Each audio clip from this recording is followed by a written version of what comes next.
Hello दोस्तों, स्वागत है आपका हमारे इस YouTube चैनल में। और आज की इस वीडियो में हम बात करने वाले हैं पावर ऑफ अटॉर्नी के बारे में, यानी कि पावर ऑफ अटॉर्नी क्या होती है, पावर ऑफ अटॉर्नी क्यों बनाई जाती है और पावर ऑफ अटॉर्नी कितने प्रकार की होती है और पावर ऑफ अटॉर्नी कब इनवैलिड हो जाती है। तो आज की इस वीडियो में हम ये सारे टॉपिक कवर करने वाले। तो चलिए आज की इस वीडियो को शुरू करते हैं। चलिए सबसे पहले हम देख लेते हैं पावर ऑफ अटॉर्नी क्या होती है। पावर ऑफ अटॉर्नी एक लीगल डॉक्यूमेंट होता है जो आपके राइट्स किसी और को ट्रांसफर करता है। यानी कि आप एक प्रॉपर्टी के ओनर है और आप चाहते हैं कि मेरे राइट्स मैं किसी और को दे दूं, तब आप पावर ऑफ अटॉर्नी का इस्तेमाल कर सकते हैं। इसके जरिए आप अपने राइट्स जो है फाइनेंशियली राइट्स किसी भी प्रॉपर्टी को लेके किसी और को ट्रांसफर कर सकते हैं। अब हम देख लेते हैं पावर ऑफ अटॉर्नी क्यों बनाई जाती है। पावर ऑफ अटॉर्नी इसलिए बनाई जाती है कि ये आपके उस वक्त काम आ सके जब आप बिजी हो। यानी कि आप अगर बहुत बिजी है अपनी प्रॉपर्टी को लेके, आप खुद जाके कोई डिसीजन नहीं ले सकते, तब आप अपने किसी भी ट्रस्टेबल पर्सन को पावर ऑफ अटॉर्नी के जरिए उस प्रॉपर्टी का फाइनेंशियल डिसीजन लेने का हक दे सकते हैं। इसके अलावा अगर आप फिजिकली हैंडीकैप है या आप कहीं जा नहीं सकते, तब भी आप अपनी पावर ऑफ अटॉर्नी का इस्तेमाल करके किसी और को वो राइट दे सकते हैं। अगर आप ट्रैवल नहीं कर सकते, आप किसी दूसरी कंट्री में और आपको किसी दूसरी कंट्री में अपनी डील साइन करनी है, उस समय आप उस कंट्री में रहने वाले पर्सन को अपनी पावर ऑफ अटॉर्नी दे के वो डील साइन करवा सकते हैं। तो बेसिकली ये कुछ रीजन होते हैं जिसकी वजह से आप पावर ऑफ अटॉर्नी साइन करते हैं।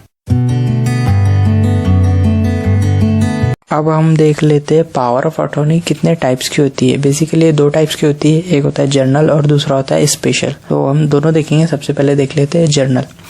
जर्नल में आप अपनी प्रॉपर्टी के सारे राइट्स, यानी जैसे राइट्स ओनर को मिलते हैं वैसे ही वो सारे के सारे राइट्स आप किसी को ट्रांसफर कर सकते हैं।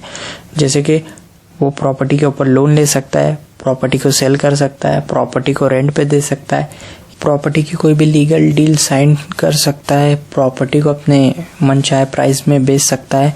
और जो राइट्स एक एक्चुअल ओनर को मिलते हैं वो सारे राइट्स इसको मिल जाते हैं। तो आप खास तौर पे ध्यान रखें कि आप जिसको भी पावर ऑफ अटॉर्नी दे रहे हैं वो ट्रस्टेबल पर्सन हो, क्योंकि इसमें सारी की सारी पावर चली जाती है। वो अपने हिसाब से प्रॉपर्टी का कैसा भी यूज कर सकता है।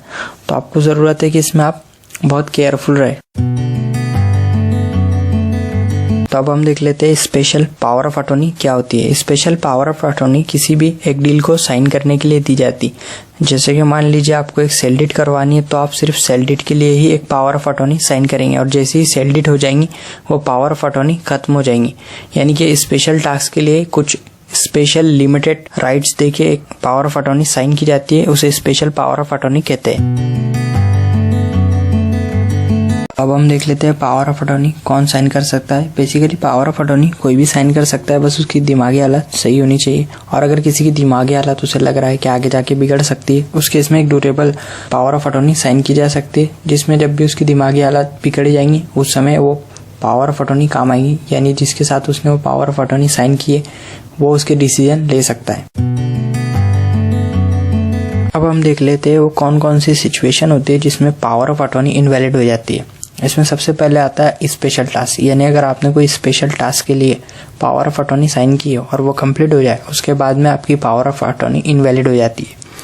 उसके बाद में जिसके साथ आपने पावर ऑफ अटॉर्नी साइन की है, अगर वो राइट में लिख के दे दे कि मुझे कैंसिल करवानी है, तब भी आपकी पावर ऑफ अटॉर्नी इनवैलिड हो सकती है। या फिर आपने लिख के दे दिया कि मुझे पावर ऑफ अटॉर्नी कैंसिल करवानी है, तब भी वो इनवैलिड हो जाएंगे।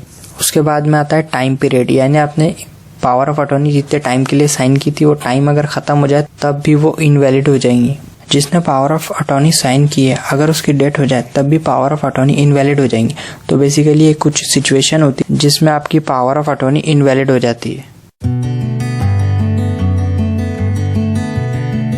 उम्मीद करता हूँ अब आप समझ चुके होंगे कि पावर ऑफ अटॉर्नी क्या होती है, कितने प्रकार की होती है, कब वैलिड होती है और कब इनवैलिड होती है और इसे कौन कौन साइन कर सकता है। तो अगर आपको ये वीडियो पसंद आई है तो इस वीडियो को लाइक कर दीजिए। आने वाली वीडियो के लिए चैनल को सब्सक्राइब कर दीजिए। मैं आपसे मिलता हूँ अगली वीडियो में। Thank you for watching.